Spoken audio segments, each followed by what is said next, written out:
चलिए बढ़ते हैं अगली खबर की ओर। आपको बता दें कि वरिष्ठ पुलिस अधीक्षक हरिद्वार द्वारा अवैध मादक पदार्थ तस्करों के विरुद्ध चलाए जा रहे अभियान को सफल बनाने के लिए प्रभारी निरीक्षक ज्वालापुर को निर्देशित किया गया। प्रभारी निरीक्षक ज्वालापुर रमेश तनवार द्वारा उक्त आदेश के क्रम में थाना क्षेत्र अंतर्गत टीमों को गठन किया गया। गठित टीमों को यहां पर आवश्यक दिशा निर्देश भी दिए गए। उक्त आदेश के क्रम में 29 मई को मुखबिर की सूचना पर अभियुक्त राव उवेश पुत्र राव इरशाद निवासी बढ़ेरी राजपुताना थाना बहादुरगढ़ हरिद्वार को 33 अवैध यहां पर इंजेक्शन और अलग अलग चीजों के साथ और एक स्कूटी के साथ इसको जो है वो यहां पर गिरफ्तार किया गया। अभियुक्त के विरुद्ध थाना हाजा पर मुकदमा NDPS एक्ट में पंजीकृत किया गया।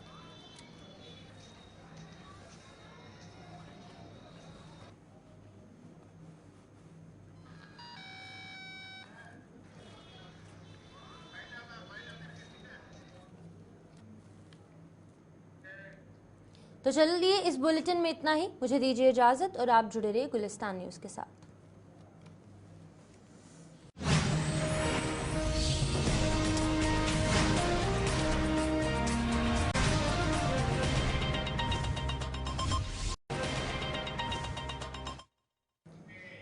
नमस्कार, उत्तराखंड का एक खास बुलेटिन देख रहे हैं आप और मैं हूं आपके साथ चिपवन शर्मा। तो चलिए शुरुआत करते हैं बुलेटिन की।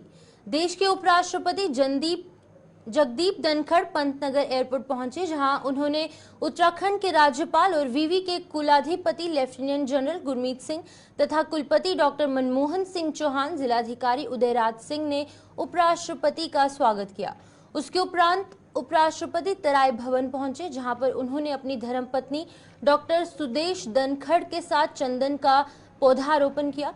इसके बाद उपराष्ट्रपति ने नाहेब भवन में लगाए गए कृषि उत्पाद स्टॉलों का निरीक्षण भी किया और वहीं पर कृषि संग्रहालय का भ्रमण किया। उपराष्ट्रपति जगदीप धनखड़ ने पंतनगर विवि के कृषि संग्रहालय का भ्रमण और विवि के 6 दशक की पूरी गाथा जानी और विवि की स्थापना, हरित क्रांति के इतिहास को जुड़ी तस्वीरों और दस्तावेजों के माध्यम से जाना। आज के दिन सबसे बड़ी आवश्यकता है कि किसान तकनीकी रूप से अपने आप को आगे बढ़ाए और इसकी ज्यादा आवश्यकता इसलिए है कि यदि अगर कृषि को और भी ज्यादा योगदान हमारी बढ़ती हुई अर्थव्यवस्था में देना है तो किसान को अभिन्न अंग होना पड़ेगा 3 बातों के लिए। किसान को नजदीकी से खेती में जो भी पैदा होता है उसके व्यवसाय से जुड़ना होगा। किसान में प्रतिभा है। किसान देखा जाता है कि ज्यों ही कृषि का कोई भी उत्पादन उसके यहाँ होता है तुरंत बेच देता है। आर्थिक दृष्टि से ये उचित नहीं है। समय बदल गया है। किसान को व्यवसाय से जुड़ना चाहिए जो कृषि से जुड़ा हुआ है। किसान को कृषि से जुड़े हुए जो उद्योग हैं उनसे भी जुड़ना चाहिए। किसान दूध पैदा करता है और वो दही और छाछ। उपराष्ट्रपति जगदीप धनखड़ गुरुवार को नैनीताल में 1 दिवसीय दौरे पर पहुंचे। इस दौरान उन्होंने परिवार के साथ कैंची धाम बाबा नीप करौरी महाराज के दर्शन कर पूजा पाठ की। वहीं पर मंदिर समिति के पदाधिकारियों ने उपराष्ट्रपति को यहां पर बाबा की प्रतिमा देकर उनका स्वागत किया। उन्होंने मंदिर परिसर में रामशिला। भारत महापुरुषों की भूमि है। हाल के कालखंड में इन स्थानों का रखरखाव उत्कृष्ट है। सराहनीय कार्य हो रहा है। नई ऊर्जा मिली है। राष्ट्र को समर्पण की जो भावना है उसमें बढ़ोतरी है। भारत की संस्कृति दुनिया में बेमिसाल है। कोई देश 5000 साल की सांस्कृतिक विरासत नहीं रखता है। भारत दुनिया को एक कुटुंब मानता है, वसुधैव कुटुंबकम। G20 में हमारा मोटो दुनिया के समक्ष गया, one family, one future and one earth. ये कितनी ज़बरदस्त बात है। ऐसे स्थान पर आकर आदमी आत्मा को पहचानता है। दिल, दिमाग और आत्मा का समीकरण होता है। I find convergence of religiosity, sublimity, spirituality in these places. A visit to such a place where we had such a great saint who laid down highest principles worth emulating by one and all. आज के दिन विश्व में यदि कोई आवश्यकता है, जो विश्व आज के दिन समस्याओं से जूझ रहा है, तो भारत की संस्कृति इसके अंदर बहुत बड़ा स्थान रखती है। मैं आकर यहाँ धन्य हो गया। शहर में चल रहे अतिक्रमण अभियान के खिलाफ कांग्रेस ने मोर्चा खोल दिया है। नगर निगम चुनाव की आहट से पूर्व कांग्रेस अतिक्रमण अभियान को राजनीतिक मुद्दा बना चुकी है। वहीं पर कांग्रेस के 2 धड़ों से आज नगर निगम से लेकर सचिवालय तक घेराव किया गया। कांग्रेस का पहला जत्था पूर्व विधायक राजकुमार के नेतृत्व में नगर निगम में एकत्रित होकर नारेबाजी करते हुए नजर यहां पर नगर निगम का घेराव किया गया। वहीं पर पूर्व विधायक राजकुमार ने पहले नगर निगम और फिर डीएम कार्यालय और मुख्य सचिव से मुलाकात कर ज्ञापन देने की योजना बनाई। वहीं पर पूर्व कैबिनेट मंत्री हीरा सिंह बिष्ट परेड मैदान में सचिवालय के चलते यहां पर घेराव किया गया और सरकार के खिलाफ नारेबाजी करते हुए पूर्व कैबिनेट मंत्री हीरा सिंह बिष्ट का काफिला सचिवालय घेराव के लिए चला, जिससे कि पुलिस सचिवालय से थोड़ा पहले बैरिकेड लगाकर रोका गया। थोड़ी देर पुलिस के साथ नोकझोंक के बाद प्रशासन को ज्ञापन देकर मामला शांत हुआ। अतिक्रमण के नाम पर मलिन बस्तियों को तोड़ने का प्रयास किया जा रहा है और तोड़ा भी जा रहा है, जबकि ये लोग 30-30, 40-40 वर्षों से वहाँ पर छोटे बड़े मकान बना कर रह रहे हैं। वहाँ पर पानी लगा है, बिजली लगा है, सड़क बनी है, नाली बनी है, ट्यूबवेल बने हैं, स्कूल बने हैं, आंगनबाड़ी बनी है, पुश्ते बने हैं और यहाँ तक कि नगर निगम द्वारा हाउस टैक्स भी लगा हुआ है। उसके बावजूद भी इनको अतिक्रमण के नाम से उजाड़ा जा रहा है, वो सरासर गलत है। उन्हीं मुद्दों को लेकर हम लोग नगर निगम को घेरने आए हैं। हम लोग डीएम के पास जाएंगे और आज हम लोग चीफ सेक्रेटरी के पास जा रहे हैं। हमारा कहना यह है, जहां पर सरकारी धन का उपयोग हो गया है, सरकारी पैसा लग गया है, चाहे नगर निगम ने लगाया या सिंचाई विभाग ने लगाया या जल निगम ने लगाया या विद्युत विभाग ने लगाया या पीडब्ल्यू ने लगाया या एमडीडी ने लगाया या अन्य विभागों ने लगाया, उसको डेवलप किया, सारी सुविधाएं उपलब्ध हैं, तो अब अतिक्रमण कैसे हो गया? अगर अतिक्रमण था तो आपने वहाँ करोड़ों रुपए क्यों लगाए? वहाँ पार्षद ने काम किया, वहाँ विधायक ने काम किया, वहाँ सांसद ने काम किया, वहाँ सारे विभागों ने काम किया, तो तब इनको अतिक्रमण नहीं दिख रहा था, तब इन्हें अवैध बस्ती नहीं दिख रही थी।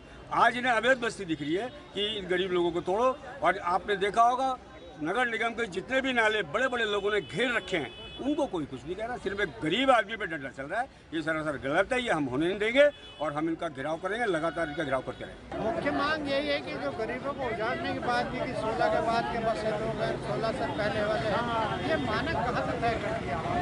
और वो उजाड़ने, अगर आप इसको छत गरीब को नहीं दे सकते, उजाड़ने का क्या अधिकार है? उजाड़ो तो बड़े बड़े लोगों को उजाड़ो, जिन्होंने बड़े बड़े मॉल, बड़े बड़े होटल बना रखे, उन लोगों को उजाड़ो जिनको सुप्रीम कोर्ट ने अभी कहा है कि बॉर्डर फॉरेस्ट की जमीन सरकार अपने अधिकार में ले, लेकिन लेगी नहीं कि बड़े नेता, बड़े ब्यूरोक्रेट मॉल है, होटल है, बड़े बड़े मॉल बड़े बड़े बने हैं उनके, वो सरकारी संपत्ति तो क्या कर बैठे। उत्तराखंड में पड़ रही रिकॉर्ड तोड़ गर्मी ने लोगों की मुश्किलें बढ़ा दी हैं। प्रदेश के मैदानी इलाकों से लेकर पहाड़ तक तप रहे हैं। वहीं पर पहाड़ों पर छुट्टियां मनाने पहुंच रहे लोगों को भी भीषण गर्मी के कारण परेशानियों का सामना करना पड़ रहा है। देहरादून की रिकॉर्ड तोड़ गर्मी लोगों को झुलसा रही है। वहीं पर देहरादून की गर्मी हर दिन बढ़ती जा रही है, गर्म हवाएं बेहाल कर रही हैं। बुधवार को देहरादून का तापमान ऑल टाइम रिकॉर्ड से 1 पॉइंट कम यानी कि 43 डिग्री सेल्सियस दर्ज किया गया। इससे पहले वर्ष 2012 में 30 मई को 43.1 डिग्री सेल्सियस तापमान दर्ज किया गया था और तेज धूप के कारण सुबह से ही भीषण गर्मी पड़ रही थी। तापमान के रिकॉर्ड स्तर पर रहने से बुधवार इस साल का सबसे गर्म दिन रहा। वहीं पर स्वास्थ्य सचिव डॉक्टर आर राजेश कुमार ने कहा कि स्वास्थ्य विभाग के द्वारा सीएमओ और डिस्ट्रिक्ट मजिस्ट्रेट को सतर्क रहने के लिए कहा गया है। साथ ही साथ अस्पतालों में भी कूलर और एक्स्ट्रा बेड को तैयार करने के निर्देश दे दिए गए हैं। साथ ही जगह जगह अस्पतालों में और छोटे स्वास्थ्य केंद्रों में भी कूलर लगाने की बात कही गई। इस प्रकार से बढ़ती गर्मी को देखते हुए स्वास्थ्य विभाग ने पूरी तरीके से तैयारी कर ली है। देखिए, हीट वेव के संबंध में हमने सभी डिस्ट्रिक्ट मजिस्ट्रेट्स को, सीएमओस को हमने अवगत करा दिया है।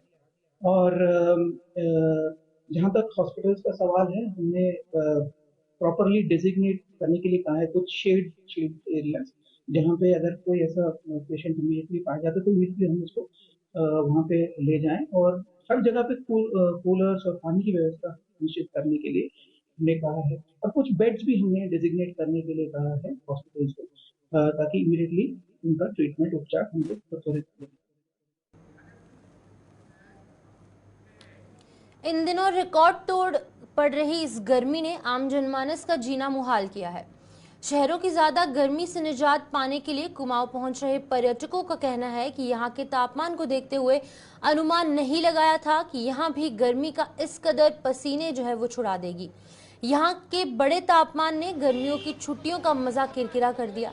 वहीं पर लोगों को अब वृक्षारोपण की याद आने लगी है और वहीं पर लोग गर्मी से निजात पाने के लिए देसी नुस्खों के साथ शीतल पेय पदार्थों से अपना हल्क ठंडा कर रहे हैं।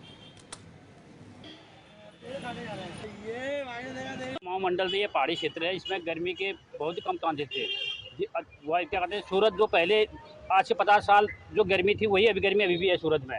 लेकिन जो जंगल काटे जा रहे हैं, इनका बचाव करना होगा। हर व्यक्ति को हर महीने एक पेड़ या दो पेड़ लगाने होंगे, तभी एक कुमाऊं मंडल एक ठंड महसूस होगा।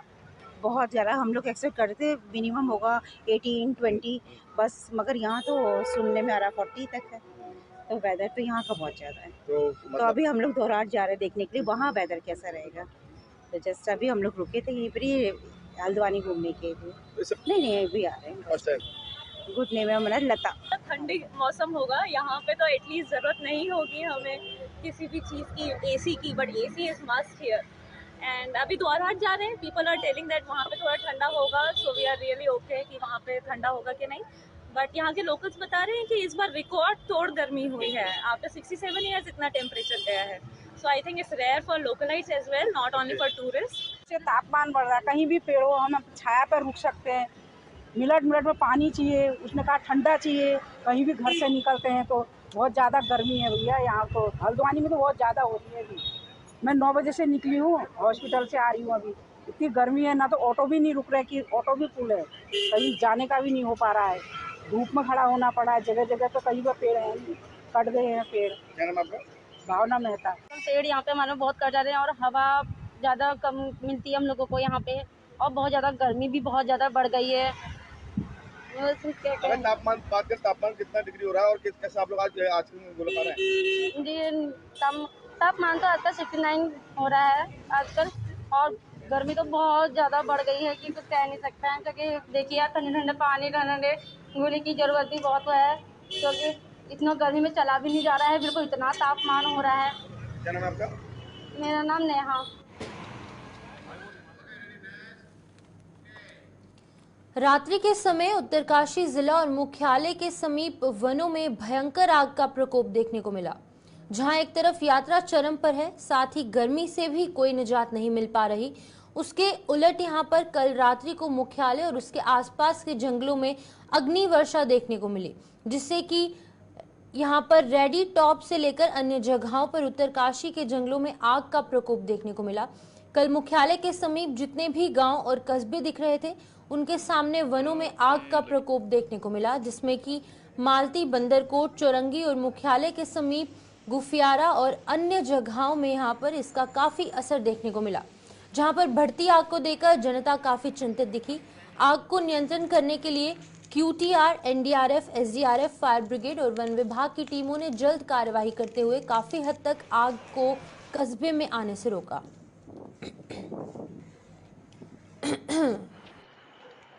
बरनावत में लगी, अभी बरनावत में जो है वनाग्नि घटना हुई है, और हम लोग NDRF, SDRF और फॉरेस्ट डिपार्टमेंट, आपदा प्रबंधन अधिकारी हम मौके पर हैं।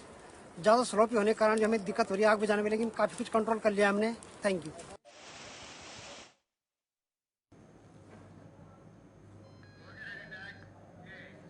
विकासनगर के पुलिस क्षेत्र अधिकारी भास्कर लाल शाह द्वारा प्रेस कॉन्फ्रेंस की गई, जिसमें कि उन्होंने यहां पर बताया है कि एक व्यक्ति आषाढ़ सिंह निवासी रुपाओ को उसके पड़ोसी ने डंडा मारकर उसकी हत्या कर दी, जिनकी तहरीर आषाढ़ सिंह के पुत्र ने कालसी थाना में 16 मई को दर्ज करवाई, जिसकी विवेचना थाना अध्यक्ष कालसी वैभव गुप्ता द्वारा की गई।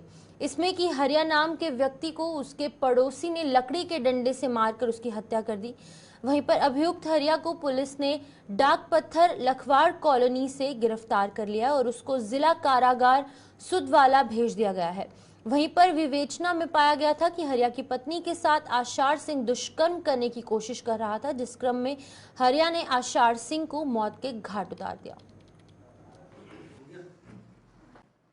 थाना कालसी क्षेत्रांतर्गत ग्राम रूपाओ निवासी खजान सिंह द्वारा दिनांक 16 मई को एक तहरीर थाने पे दी गई कि उनके पिता आषाढ़ की हत्या उनके पड़ोसी हरिया आदि द्वारा की गई है। इस संबंध में थाना कालसी पर धारा 302 के अंतर्गत अभियोग पंजीकृत किया गया था, जिसकी विवेचना थानाध्यक्ष श्री वैभव गुप्ता द्वारा की गई। और विवेचना के दौरान उन्होंने पाया कि आषाढ़ जो कि हरिया की पत्नी के संग कुछ गलत काम कर रहा था, तो इसको देखते हुए उन दोनों की हाथापाई हुई और हरिया ने आषाढ़ के सिर पे लाठी से प्रहार कर दिया और भाग गया था वो। तो आज उसे हरिया को लखवाड़ कॉलोनी डाक पत्थर से गिरफ्तार किया गया और उससे जो हत्या में प्रयुक्त लाठी है वो भी बरामद कर ली गई है, जिसे आज न्यायालय में प्रस्तुत किया जाएगा। इस प्रकार हत्या का खुलासा किया। सर, इस पूरी वारदात की मुख्य वजह क्या रही? इस हत्या की मुख्य जो वो रहा कि उसके पत्नी से वो गलत काम करते थे।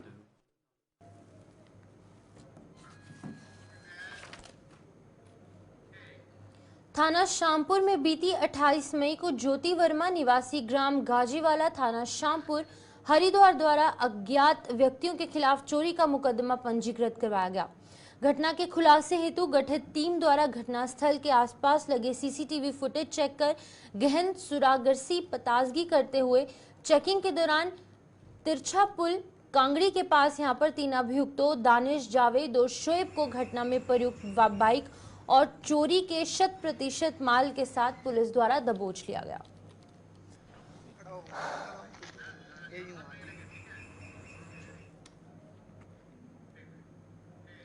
तो चलिए, खबरों का सिलसिला यूं ही जारी रहेगा, लेकिन यहां पर रुकते हैं एक छोटे से ब्रेक के लिए।